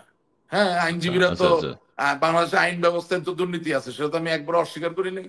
আপনি 70 কোটি পাইলে রেকর্ডিংটা ছেড়ে দেন। এখানে 70 কোটির ডিল কোথায় হয়েছে, রেকর্ডিংটা আপনি ছেড়ে দেন। এইসব ফালতু কথা, এই জন্য তো বাংলাদেশ আজকে এই অবস্থা। এই যে ভাই একটু আগে বললো না যে ভাই আপনার তো অনেক গার্মেন্টস আছে, কোথায় আমার গার্মেন্টস আছে? বাংলাদেশের মানুষ না জেনে কথা বলে। আমি কি বলেছি যে আইন প্রাঙ্গণে দুর্নীতি নাই? No, not at all. আমি আচ্ছা বাস্তব আচ্ছা আচ্ছা। কথা কি বলেছি, যে ধরেন যারা হাই প্রোফাইল গ্রেপ্তার হয়েছেন, তাদের ভিতরে সবচেয়ে ধনাঢ্য ব্যক্তি কে? আপনি বলেন, আচ্ছা আপনাকে একটা নাম আমি বলেন। তিনি চাইলে তো টাকা বহুজনের দিয়ে তার টাকা জামিন কিনতে পারতেন, হচ্ছে না তো। কিনতে পারে। আমি বাস্তবতাটা বললাম, হচ্ছে না না, সেটা তো হিস্ট্রি। আর হবে না, এটা তো এত দৃশ্যমান, এটা তো রাইট, সম্ভব না। এইটাই, এইটুকুই আমি বলেছি, আর কিছু বলিনি। আমি বলেছি অন্য হ্যাঁ, না। জেলা উপজেলা পর্যায়ে জামিন হচ্ছিল, এখন বন্ধ আছে, এখন টাকা খরচ করে হয়তো বা হবে না, এটাই তো। এখন 70 কোটি না 90 কোটি, হ্যাঁ, আপনি 1000 হ্যাঁ। কোটি কোথায় পাইলেন ভাই? আচ্ছা যাক যাক যাক যাক, কারণ চ্যানেল না, না, কারণ হচ্ছে কি, চ্যানেল। দিনের শেষে, শুনেন আমি হ্যাঁ একটা কথা বলি, দিনের শেষে যেটাই হোক, যেটাই হোক, আমার গায়ে যদি গুলি লাগে, আমাকে তো ডাক্তারের কাছে যেতে হবে, হাসপাতালে যেতে হবে। যে সে বিএনপির ডাক্তার না আওয়ামী লীগের ডাক্তার, সে দেখার কোনো উপক্রম আছে? উপরে আল্লাহ না আছে, না না না না নিচে না। মা আছে, বাবা আছে, আর এখানে ডাক্তার আছে, ভাই আমার বাঁচান, এই তো ঘটনা। জি আমি কি জি যাইয়া জি। বলবো আপনি ধানের শীষ করেন না নৌকা করেন, আমি বলবো ডাক্তার সাহেব বাঁচান। এখন আপনি আইনজীবীকে এখানে আইনা ঢালাও ভাবে গালিগালাজ করবেন? আরে ভাই, না। যখন আপনার আপনার যখন আইন সহায়তা লাগবে, আপনি কি যাইয়া বলবেন হ্যাঁ, আপনি বিএনপি না আওয়ামী লীগ? আচ্ছা। কেমন? আপনাকে একটা জি রিলিফের জায়গাতে আসতে হবে, এইসব জি করলে জি হবে না জি। তো। চ্যানেল ডিএলপি তিনি বলছেন মাঠে নামছে না কেন, মানে আওয়ামী লীগের কথা বলেছে। যাই হোক, অনেক ব্যাখ্যা হয়েছে। মানিক চন্দ, আপনাকে ধন্যবাদ আমাদেরকে প্রশ্ন করার জন্য। তবে রাশিক ভাই, এটাও কিন্তু সত্য, বাংলাদেশে কিন্তু এই ট্রেন্ডটা চালু হয়ে গেছে। আওয়ামী লীগ, বিএনপি, জামাত এই হিসাবেও কিন্তু চিকিৎসা করা হয়, অথবা বিভিন্ন ক্ষেত্রে কিন্তু এটা মূল্যায়ন করা হয়, এটা বিবেচনা করা হয়, যেটি খুবই দুঃখজনক। এটা ওকে, আপনার কনক্লুডিং স্পিচ আমরা একটু শুনতে চাই প্লিজ। আমি দুই একবার আপনাকে ইন্টারাপ্ট করেছি, আমার এটা না, ঠিক আমি হয়নি। আমি আমি সহজ কথা বলতে চাই যে ধরেন আমার বাড়ি রংপুরের মিঠাপুকুর, দেশের প্রয়োজনে যদি ওই পরিবেশ পরিস্থিতি তৈরি হয়, আমি যদি 10টা লোককে নামতে বলি, 10 জন নাম হোক, 3 জন নামবে, 4 জন নামবে, 5 জন নামবে, ভালোবাসার জায়গাটা আছে। কিন্তু আপনি, এটা কি বলবো বলেন, ধরেন আপনার অনেক, এলাকার মানুষ দিয়েই বলেন, আপনার এলাকার মানুষ হ্যাঁ দিয়েই হ্যাঁ, বলেন। মানে ধরেন আমার পার্শ্ববর্তী এলাকায় অনেক বড় একজন রাজনৈতিক ব্যক্তিত্ব আছেন, যার বাড়ি আসলে রংপুরে না, দূর থেকে এনে বানানো হয়েছে। তার কথা আমি আচ্ছা লিখে দিলাম, একটা লোক নামবে না। শুধু রংপুর কেন, সারা আচ্ছা। বাংলাদেশে একটা লোক নামবে না। তো এই চর্চাগুলোকে পাশে সরিয়ে দিয়ে আপনাকে একেবারে সঠিক যে চর্চা সেই জায়গায় আসতে হবে, এটা ডিজোন করতে হবে, এছাড়া আপনি পারবেন না তো। ভাড়াটিয়া এমপি না? ভাড়াটিয়া এমপিও না, চাপিয়ে দেওয়া এমপি। এবং চাপিয়ে যেই দিয়ে কথা এমপি। চিন্তা করে এমপি বানানো হয়েছিল, সংকটের সময় তো দেখলাম 2 পয়সার কোনো মূল্য নাই, কোনো অবস্থান নিতে পারে না, কোনো সাহস নেই, তেলবাজি ছাড়া তো কিছু নাই। আপনি, আপনার বাড়ি ধরেন নোয়াখালী, বৃহত্তর নোয়াখালী, তাই না আপনার বাড়ি? আমি নোয়াখালী, এখন, মাইজদি হ্যাঁ, মাইজদি আর মাইজদি। আমি কুড়িগ্রাম থেকে একজন লোককে এনে যদি আপনার জোর করে এমপি বানাই দিই, তাহলে আমি আমি যত বড় মন্ত্রী বানাই, যত বড় ডেপুটি স্পিকার স্পিকারই বানাই, আপনার এলাকার মানুষের ভালোবাসা কি সে পাবে? কোনোদিনও না পাবে না। না না। এগুলো বাংলাদেশের বাস্তবতা। হ্যাঁ, শেখ হাসিনা বাংলাদেশের যে কোনো জায়গায় দাঁড়াতে পারেন, বেগম খালেদা জিয়া বাংলাদেশের যে কোনো জায়গায় দাঁড়াতে পারেন, সেই ন্যাশনাল ইমেজটা তাদের আছে। কিন্তু ওই একই ন্যাশনাল ইমেজ কি অন্য কারো আছে? তা আপনি এভাবে যদি ঘাড়ে চাপায় দেন, এটা রেজাল্ট যা হওয়ার তাই তো হচ্ছে। জনমানুষ তো তাদের কথা নামবে না। আমি কিন্তু সত্যকে স্বীকার করে কথা বলি। হুম হুম হুম। বঙ্গবন্ধুর কন্যা বাংলাদেশের যে কোনো জায়গায় দাঁড়াতে পারেন এবং জয়ী হবেন, ভালো ফলাফল হবে, সম্মানজনক ই হবে। এবং এটা এটা মানুষ সাদরে, যেই এলাকাতে দাঁড়াবেন মানুষ সাদরে গ্রহণ করবেন, জানি আমার এখানে বঙ্গবন্ধু কন্যা দাঁড়াইছে, আসো সবাই কাজ করি। খালেদা জিয়া দেশের প্রধানমন্ত্রী ছিলেন, তিনি রাষ্ট্রপতি মেজর জিয়াউর রহমানের স্ত্রী ছিলেন, তিনি যেখানে দাঁড়াবেন আহ, তার দলের নেতা কর্মীরা একেবারে সাদরে গ্রহণ করবে। কিন্তু আপনি এই একই প্র্যাকটিস তো অন্যের জন্য করতে পারেন না। এগুলো তো আমরা করেছি, এতে দল ক্ষত বিক্ষত হয়েছে। আমরা এমন সব লোককে এনেছি যাদেরকে ওই এলাকার লোক, আমি এমনও লোক চিনি যে এমপি হয়েছে, যার বাড়ির লোকও জানে না যে সে এমপি হয়েছে। সে নিজেই মাঝে মাঝে রাত্রেবেলা চমকায় উঠেছে, আমি কি এমপি, চিমটি দিয়ে রেখে, ভাই আমি এমপি। এটা হয়েছে তো, নিজেই ঘুম থেকে উঠে যায় যে আমি সত্যি এমপি হলাম, কিভাবে হলাম। তো এই পরিস্থিতি থেকে যদি বেরোয় আসতে হয়, আপনাকে ঢাকা শহরের যারা তৃণমূলের রাজনীতি করে তাদেরকে বোঝাতে হবে যে তোমরাই আগামী দিনের এমপি, তোমরাই আগামী দিনে ঢাকার নেতা। হ্যাঁ, রংপুর, চিটাগং, কুমিল্লা, খুলনা, যশোর, রাজশাহী, প্রত্যেক জায়গার মানুষকে বোঝাতে হবে তোমরাই এই এলাকার নেতা, তোমরাই এই এলাকার দলের ধারক বাহক। এই যে অতিথি পাখির যে চর্চা, এটা যদি আপনি বন্ধ না করেন, এটা তো মারাত্মক ব্যাপার হয়ে যাবে। এবং ঢাকা হুম। শহরের নিয়ন্ত্রণটা আমরা কেন হারালাম? আপনি মনে করেন 5ই আগস্ট, আমি কিন্তু বারবার একটা কথা বলি, দুর্নীতি হয়েছে, দুর্নীতির কারণে কিন্তু আওয়ামী লীগ সরকার ক্ষমতা থেকে পড়ে যায়নি। এবং মনে রাখতে হবে যে আওয়ামী লীগ কিন্তু কাউকে গুলি করেনি। সরকারের কোন জায়গায় কি হয়েছে সেটা নিয়ে আরেকদিন আলাপ করবো, কিন্তু আওয়ামী লীগ দল হিসেবে কিন্তু কাউকে গুলি করার পক্ষে না, কোনোদিনও না, এটা হতে পারে না। আওয়ামী লীগ যে দলটা, বঙ্গবন্ধুর যে দল, এটা কোনোদিন জনগণের বিরুদ্ধে যেতে পারে না, কোনো অবস্থায় না। তো এটাকে আলাদা করতে পারতে হবে। আমার কথা হচ্ছে, আমি কিন্তু আপনার এই অনুষ্ঠানে বলেছি যে দল যদি ঐক্যবদ্ধ থাকতো, তাহলে 5ই আগস্টের আন্দোলনে কোনোদিনও এই পরিস্থিতি তৈরি হতো না। ঠিক আছে? সেটা কেন? আপনি ঢাকার নিয়ন্ত্রণ হারালেন কেন? আপনি সত্যি কি মনে করেন যে ঢাকার যারা একেবারে আদিবাসী, অথবা আজ থেকে 50-60 বছর আগে বরিশাল থেকে যারা এসে সেটেল করেছেন, নোয়াখালী থেকে যারা এসে সেটেল করেছেন, আমি তো ঢাকার ডেমোগ্রাফি বুঝি ভাই, নিবিড় ভাই বোঝার চেষ্টা করি, যারা বিভিন্ন এলাকা থেকে এসে সেলিব্রেট করেছেন, তারা যদি সত্যি সংঘবদ্ধ থাকতেন, ঐক্যবদ্ধ থাকতেন, কোনোদিন আপনি সরকারকে পতন ঘটাতে পারতেন না। তার মানে ঢাকার রাজনীতিতেও আমরা ব্লান্ডার করেছি। আমরা এমন সব সিদ্ধান্ত নিয়েছি যেখানে ঢাকার তৃণমূলের মানুষরাই আমাদের পাশে ছিলেন না। তো কথা হচ্ছে যে ওগুলো যদি ঠিক করে আসা যায়, ফলাফল তো ভালো পাওয়া যাবে। কারণ কারণ এটা তো সত্য যে বাংলাদেশের বেশিরভাগ মানুষই আসলে এখন খুব আনন্দিত নাই, সেটা দলমত নির্বিশেষে আনন্দিত নাই। মানুষের দরকার অবাধ ব্যবসা বাণিজ্য করার সুযোগ, মানুষের দরকার অবাধ চাকরি বাকরির সুযোগ, মানুষের দরকার অবাধ লেখাপড়া করার সুযোগ, মানুষের দরকার শান্তি। তো সেটা যদি আপনি সামষ্টিকভাবে চিন্তা করেন, এটা বাংলাদেশে এখন বিরাজমান নয়।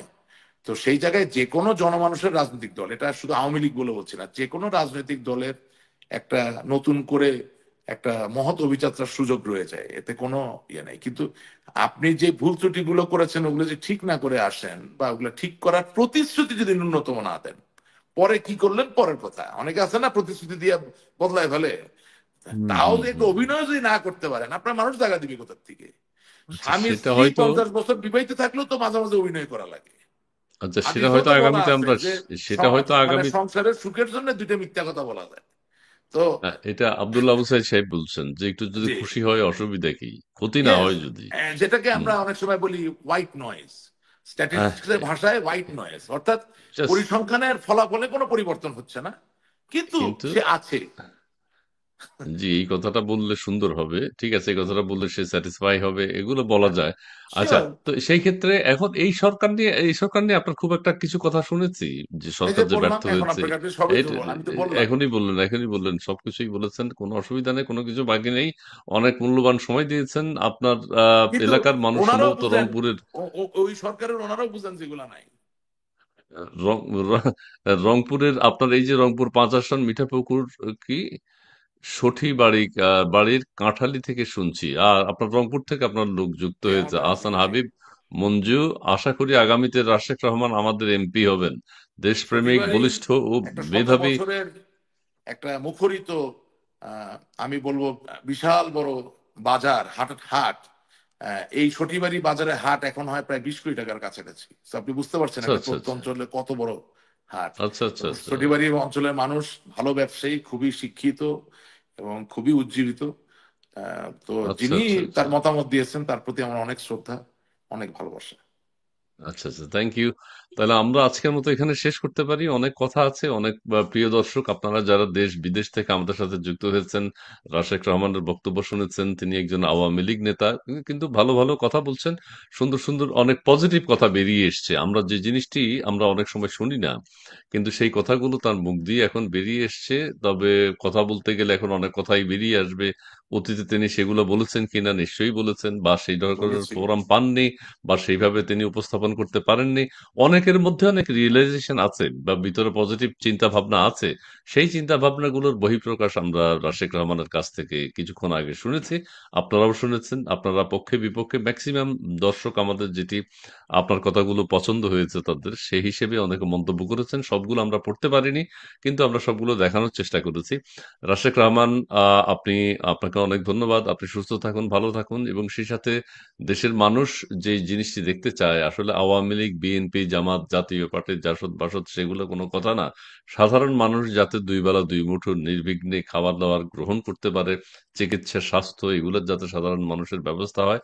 দেশে বর্তমানে নৈরাজ্য, হানাহানি চলছে, এগুলো থেকে প্রত্যেকে চেয়েছে যে ঠিক আছে, আওয়ামী লীগ সরকারের পতন হয়েছে, কিন্তু আমাদের বর্তমান অন্তর্বর্তীকালীন সরকার নিশ্চয়ই বিগত সরকারের তুলনায় অনেক বেশি আইন শৃঙ্খলার উন্নয়ন করবে, মানুষের মধ্যে একটা ভ্রাতৃত্ববোধ তৈরি করবে, শৃঙ্খলা ফিরিয়ে নিয়ে আসবে, রাজনৈতিক দলগুলোর মধ্যে একটা সাম্যতা তৈরি করবে, দেশে একটা সুষ্ঠু নির্বাচন হবে। নির্বাচন নিয়েও নানান শঙ্কা আছে, সেই জন্যই দেশের রাজনীতি মাঝে মধ্যে উত্তপ্ত আমরা দেখতে পাই। তো এই জিনিসগুলো কাঙ্ক্ষিত না। আমরা চাই সুষ্ঠু সুন্দর পরিবেশে একটা সাধারণ নির্বাচন দিয়ে এই সরকার হয়তো সরে যাবেন, এবং নির্বাচিত সরকার এসে, রাশিক ভাইও যেটা বললেন, সংস্কার কখনো শেষ হয় না, সংস্কার চলমান প্রক্রিয়া। এটা আজীবন কেয়ামত পর্যন্ত সংস্কার, প্রতিদিন একটা নতুন নতুন ইস্যু তৈরি হতে পারে যে এই জিনিসটি সংস্কার করতে হবে বা এই জিনিসটির পরিবর্তন করতে হবে, এটাকে আইনের আওতায় আনতে হবে, নানান কর্মসূচি সংস্কারের ক্ষেত্রে রয়েছে। সেটি কিন্তু চলমান প্রক্রিয়া হিসেবে যদি সবাই ধরে নেন, তাহলে এই সরকার সম্ভবত সেই দায়িত্ব নেওয়াটা, অনেকেই বলছেন যে ঠিক হবে না, সংস্কার কার্যক্রম শুরু করাটা ঠিক হবে না। রাশেক ভাই, আপনাকে অনেক ধন্যবাদ জানাচ্ছি। আবারও আবারও ভবিষ্যতে আপনি আমাদেরকে সময় দিবেন সেই প্রত্যাশা রেখে আজকের মতো আপনার শেষ মুহূর্তে আর কিছু দর্শকদের উদ্দেশ্যে যদি একটু কিছু বলেন। না, আমি বাংলাদেশকে ভালোবাসি, ওকে, বাংলাদেশের মানুষকে ভালোবাসি। ওকে, ধন্যবাদ আপনাকে। প্রিয় দর্শক, শেষ করছি আজকের মতো এখানে ডায়ালগ ফর ডেমোক্রেসি। আপনারা সবাই ভালো থাকবেন, সুস্থ থাকবেন। ধন্যবাদ।